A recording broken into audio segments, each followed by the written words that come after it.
Gannavaram international airport కొత్త terminal పనులను కేంద్ర మంత్రి భూపతిరాజు శ్రీనివాస్ వర్మ ఎంపీ కేశినేని చిన్ని పరిశీలించారు. ప్రధాని మోదీ నేతృత్వంలో దేశం అన్ని రంగాల్లో అభివృద్ధి చెందుతుందని కేంద్ర మంత్రి తెలిపారు. దసరా నాటికి ఇంటిగ్రేటెడ్ టెర్మినల్ అందుబాటులోకి తీసుకొస్తామని అన్నారు.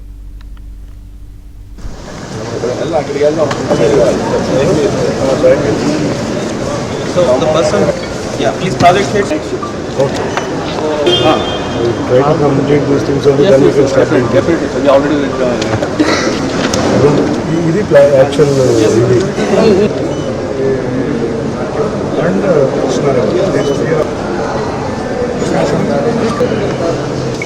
ప్రధానమంత్రి నరేంద్ర మోడీ గారి నాయకత్వంలో ఉన్నటువంటి ఎన్డీఏ ప్రభుత్వం ఈ దేశంలో ఇన్ఫ్రాస్ట్రక్చర్ డెవలప్మెంట్ కోసం ఎంత పెద్ద ఎత్తున ప్రాధాన్యతనిస్తోంది అనేటువంటి విషయం మనందరికీ కూడా అర్థమవుతా ఉంది.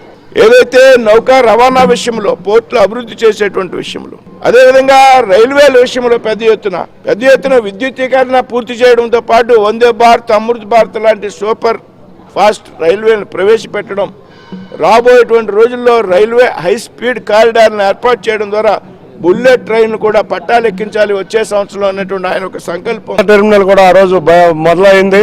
మొదలైన ఈ టెర్మినల్ కొన్ని కాంట్రాక్టర్ ఇబ్బందుల వల్ల డిలే జరిగినా, గత ప్రభుత్వంలో కొన్ని ఇబ్బందులు, రాష్ట్ర ప్రభుత్వంలో కొన్ని ఇబ్బందుల వల్ల ఇక్కడ ల్యాండ్ దగ్గర కానీ కొన్ని ఇష్యూలు అవడం వల్ల చాలా నెమ్మదిగా జరిగిన, మళ్ళీ కూటమి ప్రభుత్వం డబుల్ ఇంజన్ సర్కార్ అధికారంలోకి రాగానే ఈ వేగవంతం అందుకుని 6 నెలల్లో కొత్త కాంట్రాక్టర్ని అపాయింట్ చేయడం జరిగింది.